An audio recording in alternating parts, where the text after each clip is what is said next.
तो ये मीडिया एक तरह से एजेंडा सेट कर देता है। अब मीडिया जब हम बोल रहे हैं तो उसमें समाचार पत्र भी हैं, पत्रकार भी हैं, साहित्यकार भी हैं, फिल्में भी हैं, सब कुछ है। जनजाति समाज असभ्य है, उसको संस्कारित करने की ज़रूरत है। वो विचार इसलिए आता है कि ऐसा कहीं भी कोई एकेडमिक वर्क या वास्तविकता ये है कि जनजाति समाज वनों में रहने वाला और उसकी अपनी एक संस्कृति विकसित हुई और उसने शेष समाज को बहुत कुछ दिया। तो उन्होंने उस समय झगड़ा चल पड़ा था, तुम्हारे भगवान हमारे भगवान। अपने में से ही लोग गांव में चले गए, शहर में चले गए, उसमें से किसी ने चित्र बनाना सीख लिया, किसी ने मूर्ति बनाना सीख ली, तो उसने इसी भगवान का तो चित्र बनाया। तो ये उसका विश्वास था कि राम तो जोहार ही करते होंगे ना, राम तो राम राम नहीं करते होंगे। कि वनवासी को ये समझाने की ज़रूरत नहीं कि तुम हिंदू हो, आपको समझने की ज़रूरत है कि वो हिंदू है। अब जर्नलिज्म पढ़ रहा था तब एक विषय हमको पढ़ाया जाता था, पता नहीं पढ़ा रहे कि नहीं पढ़ा रहे, तो मुझे बताया कि यहाँ पर जनसंचार के भी विद्यार्थी हैं और पत्रकार भी हैं ही। तो एक एजेंडा सेटिंग मॉडल पढ़ाया जाता था हमें, उसने मुझे बहुत प्रभावित किया था आगे तक।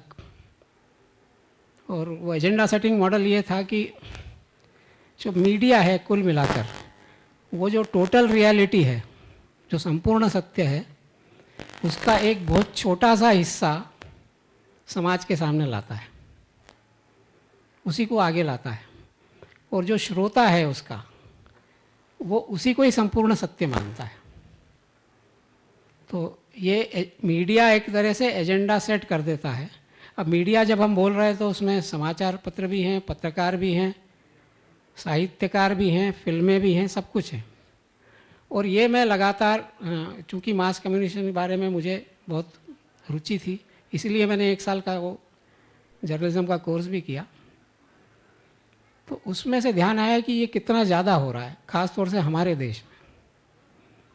और उसमें से भी सबसे ज़्यादा इसका जो शिकार है वो मुझे ऐसा लगता है कि जनजाति समाज है।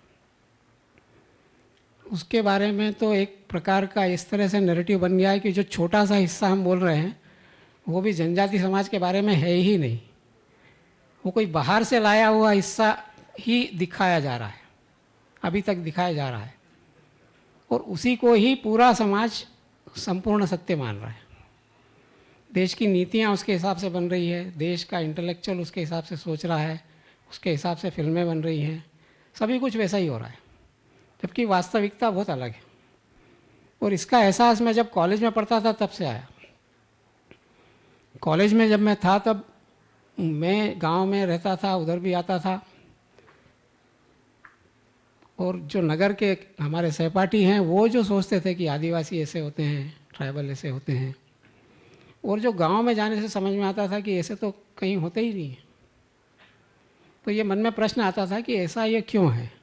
तब ध्यान में आया कि उन्होंने टेक्स्ट बुक में शेड्यूल ट्राइब के बारे में, जनजाति के बारे में कुछ पढ़ा है, और उसके बाद उन्होंने फिल्में देखी है जिसमें आदिवासी बताए जाते हैं, जो आदिवासी यहाँ रहते ही नहीं है, क्योंकि ऐसे तो कहीं नहीं रहते जो फिल्मों में बताए जाते थे। लेकिन उसके हिसाब से वो इंदौर का आदमी झाबुआ के भील को वैसा समझता है और उसी के हिसाब से व्यवहार भी करता है।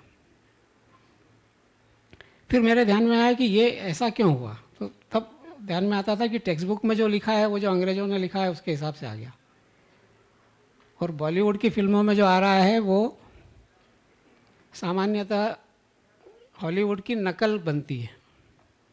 तो हॉलीवुड में ऐसे बताए जाते हैं आदिवासी।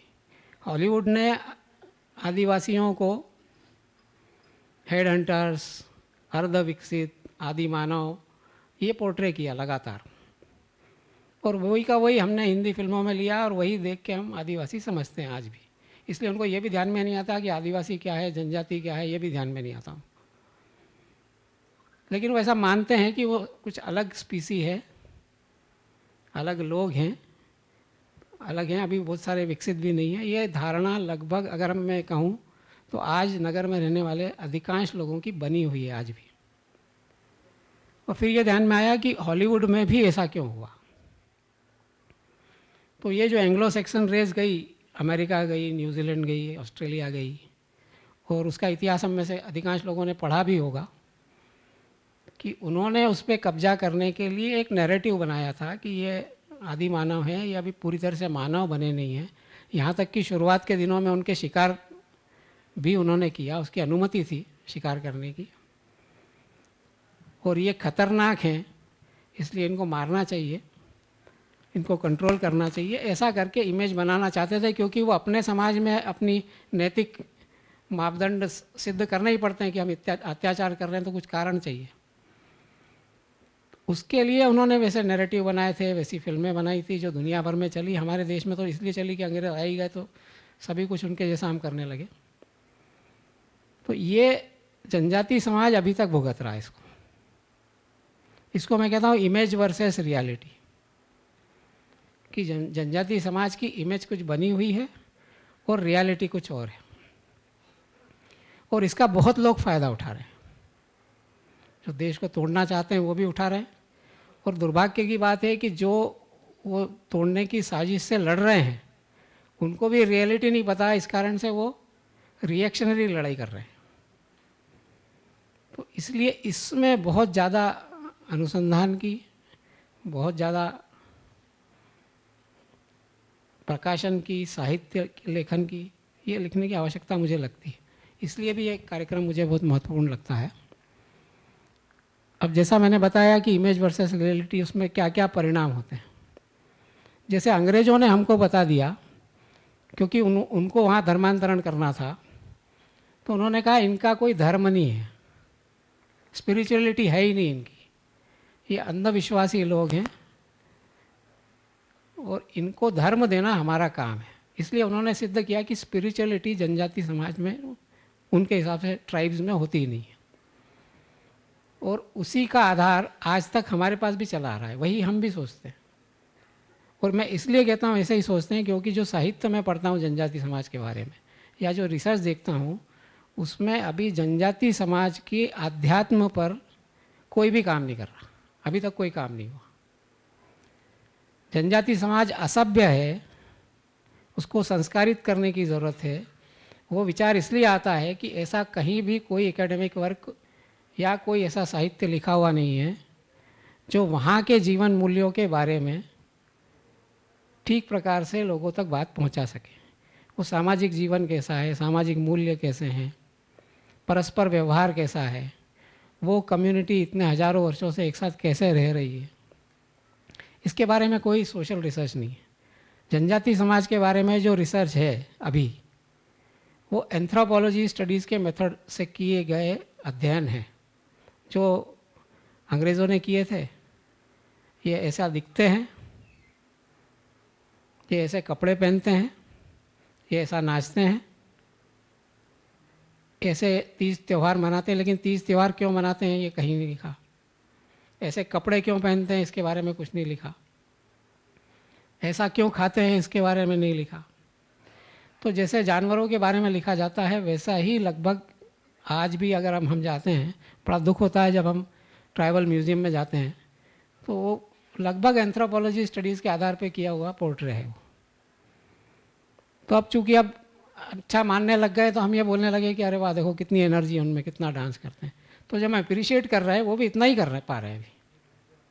कितने रंग बिरंगे कपड़े पहनते हैं, कितने खुश दिखते हैं, इससे ज़्यादा अभी समाज में किसी प्रकार की जानकारी नहीं है। बाकी जो चल रहा है नैरेटिव वो एक्शन और रिएक्शन है, क्योंकि वो उन जो समाज तोड़ना चाहते हैं वो बोलना चाह रहे हैं कि तुम हिंदू नहीं हो, और जो समझाने वाले लोग हैं वो ये समझाने में लगे कि तुम हिंदू हो। इसके अलावा कहीं लिखा हुआ कुछ काम नहीं है। तो हम उनके दिए हुए जो छोटा सा झूठ है उससे लड़ने में समय गुजार रहे हैं, जबकि जो वास्तविक सच्चाई है वो सामने आने पे उस झूठ का कोई मतलब ही नहीं रह जाएगा। इसका एक विश्वास अभी हमारे अंदर नहीं आया, ऐसा मुझे लगता है। तो आज का मुझे अवसर दिया उसका मैं एक लाभ लेना चाहता हूँ कि सबसे इस बात पे आग्रह करूँ कि जनजाति समाज की वास्तविकता को समझने का प्रयास करें, और वास्तविकता समझने के लिए किताब पढ़ने से नहीं होगा। कल ही मेरी मीणा जी से बात हो रही थी, मैंने कहा हमारे यहाँ जो रिसर्च कर रहे हैं हम सब सेकेंडरी डाटा पे कर रहे हैं। एल्विन ने जो लिखा उसको पढ़कर हम कर रहे हैं, एल्विन के रिएक्शन में किसी ने लिखा वो लिख के कर रहे हैं, तो उससे असहमत होकर लिख रहे हैं। पर हम उस सच्चाई को नहीं जान रहे, तो हम केवल डिफेंड करने के लिए कर रहे हैं, जो कि बहुत कमज़ोर तर्क हो जाते हैं आगे चल के। और ये खतरा हमारे देश में और अपने ख़ास तौर से अपने मालवा के क्षेत्र में भी दिखता है, जो अंदर जाते हैं उनको दिखता है, लेकिन बाहर के समाज को ये समझ में नहीं आता। जैसे ये अभी मूल निवासी विषय चला है, मूल निवासी विषय अभी हमने लगातार 15 साल से इसको निगलेक्ट किया है। वो होते होते जब उसके एक पॉलिटिकल आने लगा तब हम थोड़े से जागे हैं, लेकिन ये विषय चला है 1993 से, जब ऑल चर्चेस की मीटिंग हुई थी पुणे में 91 में संभव था, और उसमें उन्होंने इस पे मंथन किया था कि हमने इतने प्रयास किए, अन्य देशों में तो हम 50% 60% कन्वर्जन कर लिया, भारत में हम अभी तक 3.5% पे क्यों पहुँचे हैं। उसका निष्कर्ष उन्होंने निकाला कि भारत के जो अलग विभिन्न समुदाय हैं और वर्ग हैं, उनमें एक आध्यात्मिक रूप से वो जुड़े हुए हैं, इसलिए उनको कन्वर्ट करना बहुत कठिन जा रहा है। तब उन्होंने कहा कि फिर हमें ऐसा करना पड़ेगा कि जो थोड़े कमज़ोर हैं, जो अलग थलग हैं, उन जाति समूहों को पहले ये बताना पड़ेगा कि तुम हिंदू नहीं हो। तो पहले हिंदू समाज से उनको काटना पड़ेगा और उसके बाद में फिर कन्वर्जन आसान होगा। उस रणनीति में उन्होंने काम किया। उस समय एक लिबरेशन थियोलॉजी करके विषय गढ़ा गया, उसके थियोलॉजिस्ट की ट्रेनिंग दी गई, और उसमें उन्होंने तर्क दिया कि जीसस की आज्ञा है कि जो पीड़ित समुदाय हैं उनको लिबरेट करना, ये भी जीसस की आज्ञा है, और उसको लिबरेट करने के लिए अगर आपको हिंसा भी करना पड़े, वहाँ तक भी जाना पड़े, तो भी उसकी अनुमति है। तो उन्होंने अपने लिबरेशन थियोलॉजिस्ट को उस बात के लिए ट्रेन किया था। हमारे लिए इसके बहुत उदाहरण हैं, क्योंकि लगभग 90 के दशक में ही 96 के आसपास ही शायद एक मारिया हत्याकांड हुआ था। तो पुराने लोग हैं वो, उनको ध्यान होगा, बहुत उसका प्रचार हुआ था, इंटरनेशनली भी वो विषय गया था। मारिया नाम की एक नन थी जिसकी हत्या हुई थी, नृशंस हत्या हुई थी, और उसको लेके सारे हिंदू संगठनों को, सबको पे बहुत आरोप भी लगे थे। वो मारिया जो थी वो लिबरेशन थियोलॉजिस्ट थी, वो पिस्टल रखती थी अपने पास, और उसके पहले उसने वहाँ जो एक हिंदू कार्यकर्ता थे उसको जान से मारने की कोशिश की थी। उसके बदले में उनके छोटे भाई ने वो हत्या की थी। तो उसके बाद में वो एक्सपोज हुए, थोड़े बहुत पत्रकारों ने भी बहुत लिखना शुरू किया था। फिर हम कार्यकर्ताओं ने जाके उनको बताया कि फैक्ट तो ये है, आप ऐसा कैसे लिख रहे हो। थोड़ा बहुत उसके कारण ठीक हुआ, बड़ा जन जागरण अभियान हुआ उसमें, और उसके कारण से वहाँ के लोगों में, अन्यथा उस समय तो बहुत आत्मग्लानि में पूरा समाज आ गया था कि एक युवा नन को बस में से उतार के और लगभग 50-60 स्टैब्स मारे थे। तो हत्या निश्चित रूप से नृशंस थी वो, और उसके बैकग्राउंड में जाते हैं तब ध्यान में आता है कि वो सेवा करने वाली नन नहीं थी वो। तो ये उस समय 1996 के आसपास ये विषय हुआ था। अब ये घटनाएं होती है ना, इसके बारे में भी लिखा नहीं जाता। घटना हो गई, रिकॉर्ड में आ गई, इंटरनेशनल अखबारों में छप गई। आज से 20 साल बाद जब मारिया की चर्चा होगी तो ये बातें नहीं आएंगी कि वास्तविकता क्या थी, क्योंकि ये लिखा ही नहीं गया। स्टेन्स की हत्या हो गई, मीडिया में आ गया है। आज से 10 साल बाद, 20 साल बाद, 25 साल बाद जब स्टेन्स का उल्लेख आएगा तो वो स्टेन्स क्या कर रहे थे इसका उल्लेख नहीं आएगा। उनकी नृशंस हत्या हुई थी ये आएगा। तो ये एक बहुत मिसिंग पार्ट है अपने खास तौर से जनजाति क्षेत्र में। तो ये चलता रहा है हमारे यहाँ पर, और इसीलिए उसको एकेडमिकली लड़ना बहुत ज़रूरी है। आज जब हम देखते हैं कि आज के युवा वर्ग को भटकाया जा रहा है, तो भटकाने के पीछे वो लंबे समय की एक स्ट्रेटेजी है जिसके अंतर्गत अब वहाँ का युवा भटकाव के रास्ते में। तो इसके बारे में ठीक से डॉक्यूमेंटेशन होना, लिखना, ये बहुत ज़रूरी है। जनजाति समाज हिंदू नहीं है, ये नारे उन्होंने 1993 में लगाए थे, जब international indigenous peoples day year मनाया गया था यूनाइटेड नेशंस द्वारा। पूरा षड्यंत्र था वो कि मूल निवासी का नैरेटिव लाना है और दुनिया भर के जनजाति समुदायों को अपने अपने देशों से अलग करने की साजिश करना है। उस समय भारत में 52 सम्मेलन किए थे। उन्होंने 52 नेशनलिटीज़ आइडेंटिफाई कर ली थी भारत की, और उसमें से एक सम्मेलन को सुनने मैं भी गया था, सेंधवा में हुआ था, और बाकी भी जानकारियाँ ली थी। तो सभी 52 जगह पर सभा में उन्होंने कंपल्सरीली 3 नारे लगाए थे, 3 बार, हम हिंदू नहीं हैं, हम हिंदू नहीं हैं, हम हिंदू नहीं हैं। अभी हमको लगता है कि ये हिंदू नहीं का नैरेटिव अभी शुरू हुआ है, नहीं, वो बीज वहाँ से चल रहा है। और उसके आधार पे फिर उन्होंने काम करना शुरू किया। उसी आधार पे उन्होंने अपने ही मालवा क्षेत्र में ही झाबुआ में एक लक्ष्य बनाया था। 90 के आखिरी समय में हमको वो सब विषय ध्यान में आया था कि जल्दी से जल्दी झाबुआ को कन्वर्ट करना है, 25 से 30% तक जाना है हमें। बहुत तेज़ी से प्रयास शुरू किए थे उन्होंने। कार्यकर्ताओं को चर्च के पास ऐसे डॉक्यूमेंट मिल गए थे जिसमें उन्होंने भीलिस्तान का नक्शा बना के रखा था कि 25-30% हो जाएगा तब हम पॉलिटिकली भीलिस्तान की डिमांड कर सकेंगे, सेपरेट, फिर सेपरेट नेशन की भी कर सकेंगे। उसके बाद में सब संघ के कार्यकर्ताओं ने मिलकर हिंदू संगम करके एक बड़ा आयोजन किया था।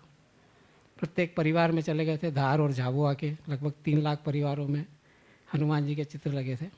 उसमें से उनका वो अभियान डाइल्यूट हुआ, छोड़ते तो कभी भी नहीं है उसको, पर ये बातें सामने नहीं आती। उस समय नैरेटिव क्या चला था कि संघ के कार्यकर्ताओं ने 20 लाख आदिवासियों को हिंदू बना दिया। उस पर उन्होंने 400 पेज लिखे थे, हमारे यहाँ 4 पेज भी नहीं लिखे गए उस पर, बाकी लोगों ने कुछ नहीं लिखा। शायद मिलिंद जी यहाँ बैठे हैं, मिलिंद जी को एक प्रदर्शनी में एक लेफ्टिस्ट कार्यकर्ता मिले थे, कहा साहब वहाँ पे आदिवासियों को आरएसएस वालों ने हिंदू बना दिया। तो उन्होंने कहा नहीं, ऐसा तो मुझे नहीं लगता। बोले नहीं, हमारी रिसर्च है 400 पेज की, आइए आप हमारे यहाँ देखिए। तो इतना काम होता है इस पर, और जनजाति समाज का मैं इसलिए आग्रह कर रहा हूँ कि इस पर बहुत कम हो रहा है। इसको किसी न किसी तरीके से इंटेलेक्चुअल डिबेट में इसको लाना बहुत ज़रूरी है। अभी हमने आयोग की तरफ से 104 यूनिवर्सिटीज़ में कार्यक्रम किए जिसमें जनजाति स्वतंत्रता संग्राम में जनजातियों का योगदान और उसके जो नायक थे उनकी एक प्रदर्शनी बनाकर, और वो प्रदर्शनी यूनिवर्सिटी बहुत अच्छा उसका रिस्पांस आया। लगभग 50,000 छात्रों ने उसमें भाग लिया। ज़्यादातर वाइस चांसलर्स को इसका आश्चर्य हुआ कि हमने जो संख्या अपेक्षित की थी उससे 3-4 गुना आई। तो वो रुचि भी है लोगों की। जनजाति समाज का एक सामान्य व्यक्ति ये जानना चाहता है कि मेरा इतिहास क्या है, लेकिन उसके पता ही नहीं है, उसके पास उपलब्धि नहीं है, और उसके कारण से वो हीन भावना से ग्रसित है। एक बहुत रीसेंट उदाहरण मैं बता सकता हूँ कि टांटिया भील चौराहा जो भंवरकुआ में घोषित हुआ, उसके बाद कुछ छात्रों ने ये बात की कि ये भील, अब हम सोचते हैं कि ये तो एक पॉलिटिकल गिमिक है कि वो राजनीतिक कारणों से उसमें वो कर रहे हैं, प्रतिमा लगा रहे हैं, लेकिन जनजाति छात्रों में से कहा कि वो हो गया, उससे बहुत अच्छा हुआ है। अब पहले हम जब यहाँ यूनिवर्सिटी लगी हुई उससे तो कमरे किराए से लेने जाते थे, तो हमें वहाँ के लोग बोलते तुम हो कौन, कहाँ के हो, हम तुमको मकान नहीं देंगे, कमरा नहीं देंगे। अब हम ये बोल सकेंगे कि वो जो चौराहा बना है ना वो टांटिया भील के वंशज हैं। तो ये फ़र्क पड़ता है, और ये फ़र्क बहुत महत्वपूर्ण है, और इसके लिए एकेडमिक वर्क लगता है। हमारे से बहुत दूर नहीं है मानगढ़ की पहाड़ी, दुनिया का सबसे बड़ा मैसेकर, और लड़ते हुए लोग मरे इतनी बड़ी संख्या में। ये मुझे तो इतिहास में अभी तक ध्यान नहीं आता कि हुआ है कि ब्रिटिश सेना ने धमका दिया था कि तुमको वहाँ नहीं जाना है, उसके बावजूद में हज़ारों की संख्या में महिला पुरुष बच्चे सब गए। 3 घंटे उन पर फायरिंग हुई, कितने मरे होंगे इसकी कल्पना ही नहीं की जा सकती। नहीं, अंग्रेज़ों ने तो बहुत कम बताया, फिर उसका 1507 हुआ। धर्मवीर जी यहाँ बैठे हैं, वो जाके रिसर्च करके भी आए उस पर, और सबमिट भी किया है हमने उसको अभी मिनिस्ट्री में कि वो राष्ट्रीय स्मारक घोषित हो।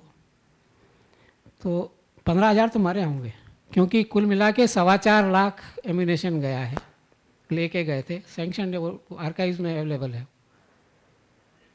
तो 4.25 लाख के एम्यूनेशन के साथ मशीन गन और तोपों के साथ अगर गए थे, और 3 घंटे सुबह 7 बजे से लेके 10 बजे तक फायरिंग की थी, तो कितने लोग मरे होंगे इसकी।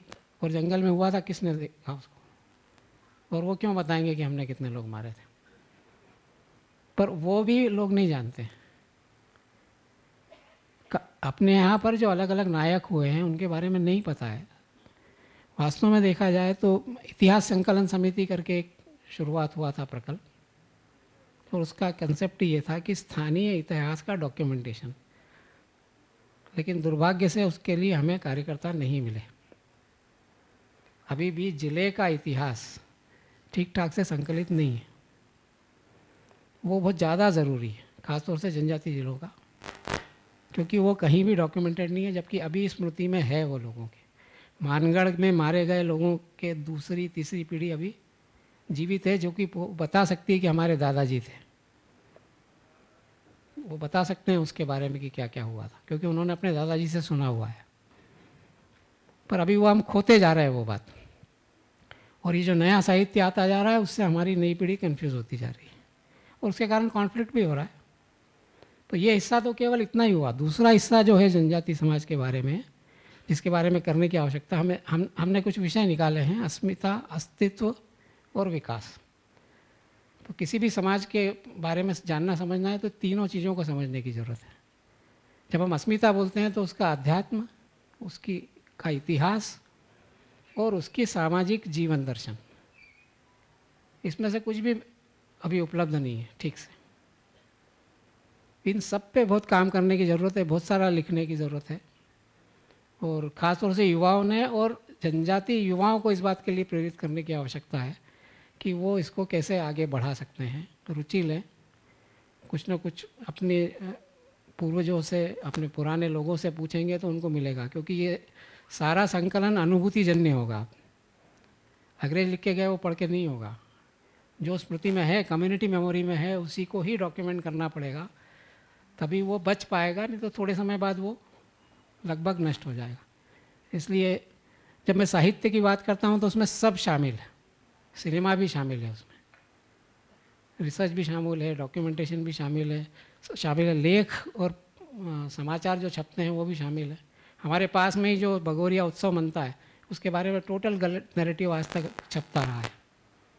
भगोरिया है कुछ और लिखा कुछ और जाता है। और ये जो पीड़ा है जनजाति समाज की, ये बहुत ज़्यादा है, क्योंकि उसको बिना समझे, और कई बार क्या होता है कि बड़े अच्छे मन से करते हैं पर बिना समझे करते हैं तो वो और आहत करता है उसको। तो ये एक बड़ी जिम्मेदारी मुझे ऐसा लगता है कि साहित्य, पत्रकारिता और फिल्म मेकर्स, ये तीनों की है कि वो सीधे समाज की जो रियलिटी है और अनुभूतिजन्य ज्ञान है उसको डॉक्यूमेंट करके लोगों के सामने लाए। एक बहुत महत्वपूर्ण विमर्श, और आपने जैसा ही कहा कि मैं मूल रूप से साहित्यकार नहीं हूँ, लेकिन जनजाति समाज के बीच जो वर्षों तक आपने कार्य किया है और जो अनुभूति आपने और अनुभव आपने प्राप्त किए हैं, तो हम जो साहित्यकार यहाँ बैठे हैं उनको पाथेय बनेगा ये सारा अनुभव। इसलिए आपका ये उद्बोधन बहुत महत्वपूर्ण है इस चर्चा की दृष्टि से। जैसा कि आपने कहा कि इमेज वर्सेस रियलिटी, जनजातियों की पहचान क्या है। भाई साहब, मैं चाहूँगा कि ये सदन जाने की वास्तव में जनजाति की पहचान क्या है, क्या इमेज है, जनजाति क्या स्वरूप है, क्या जीवन मूल्य है, क्या विचार है, और वो कौन सी संस्कृति को जीता है। हम अगर विचार करें, हमारे दृष्टिकोण से विचार करें, हमारे पुराणों में, हमारे स्मृति में जो जनजाति समाज का, जिसको सामान्यतः वनवासी समाज कहा गया, क्योंकि हमारे यहाँ 3 कैटेगरी में एक तरह से समाज को मान सकते हैं हम जोग्राफिकली। जो नगर में रहने वाला समाज है वो नगरवासी, जो गांव में रहने वाला वो ग्रामवासी, और जो वन क्षेत्र है, जंगल में रहने वाला, ये अलग अलग समुदाय अपने पूरे अलग अलग समय में विकसित हुए हैं। और जैसे वहाँ का रहन सहन और होता है उसके हिसाब से वहाँ की लाइफस्टाइल भी बनती है, रहन सहन बनता है, वैसे ही समाज रचना वैसे बनती है। तो ऐसा इस प्रकार से कि जब हम देखते हैं तो हमारा जो जनजाति समाज है वो आध्यात्मिक दृष्टि से लेके और अंत तक व्यवहार में भी कभी भी बचे हुए शेष समाज से अलग रहा ही नहीं। तो ज्ञान के आदान प्रदान से लेके और वस्तु और ज्ञान में भी दोनों प्रकार, विज्ञान भी ज्ञान भी, बहुत सारा विज्ञान तो जनजाति क्षेत्र में ही बना। तो इस तरह से हमारी वास्तविकता है, पर हम अब जब जा रहे हैं तो उसको उस हिसाब से नहीं जा रहे। आध्यात्म की बात करें हम तो अंग्रेज़ों ने हमें समझा दिया और हम ये मानने लग गए कि हमको वनवासी को धर्म सिखाना है। हमने ये समझने की कोशिश नहीं की कि अंग्रेज़ ये बोल के गए थे कि उनका धर्म नहीं है। हमारे पूर्वजों की बातें हम भूल गए हैं अंग्रेज़ों के शासन के दौरान, कि हमारा क्या क्या संबंध रहा है, रोटी बेटी के संबंध रहे हैं। जनजाति समाज, मतलब जिसको वनवासी समाज बोलते हैं, उसके राजा रहे हैं। यहाँ तक कि 1947 में भी जो सिग्नेचर हुए हैं 542, उसमें से भी कई जनजाति राजाओं ने सिग्नेचर किए। तो जो वो नैरेटिव है कि वहाँ वो अलग थलग था, उस पर अत्याचार शोषण हो रहा था, ये तो अभी अब बोलने लगे और हम भी उसको मानने लग गए। तो ये बातें हम भूल चुके हैं। वास्तविकता ये है कि जनजाति समाज वनों में रहने वाला, और उसकी अपनी एक संस्कृति विकसित हुई और उसने शेष समाज को बहुत कुछ दिया है। जो बोलते थे कि ज्ञान प्राप्त करना है तो वन में जाओ, तो वन में कौन मिलता था उनको? जैसे आपको जानकारी चाहिए, संचित ज्ञान कहीं से लेना है तो बोलते थे काशी जाओ। वैसे ही अध्यात्म का ज्ञान लेना है तो वनवास में जाओ। ये बोलने की बात नहीं है केवल, ये मैं मेरी प्रत्यक्ष अनुभूति बताता हूँ कि 2 घटनाएं बताता हूँ मैं। कि अरुणाचल प्रदेश में आज से 20 साल पहले एक हमारा वर्ग चल रहा था, उसमें गया था मैं। और अरुणाचल प्रदेश में विलेज हेड बोलते हैं उनको, वो गांव के जो मुखिया रहते हैं, तो 2-3 गांव मिला के एक मुखिया थे, वो उसमें आए थे वर्ग में। तो उन्होंने आत्मा और परमात्मा का अंतर बताया। उन्होंने कहा हम ये भी हॉल में बैठे हैं, ये जो हवा है ये सब है, ये भी वैसा ही है, और जो बाहर है वो भी वैसा ही है।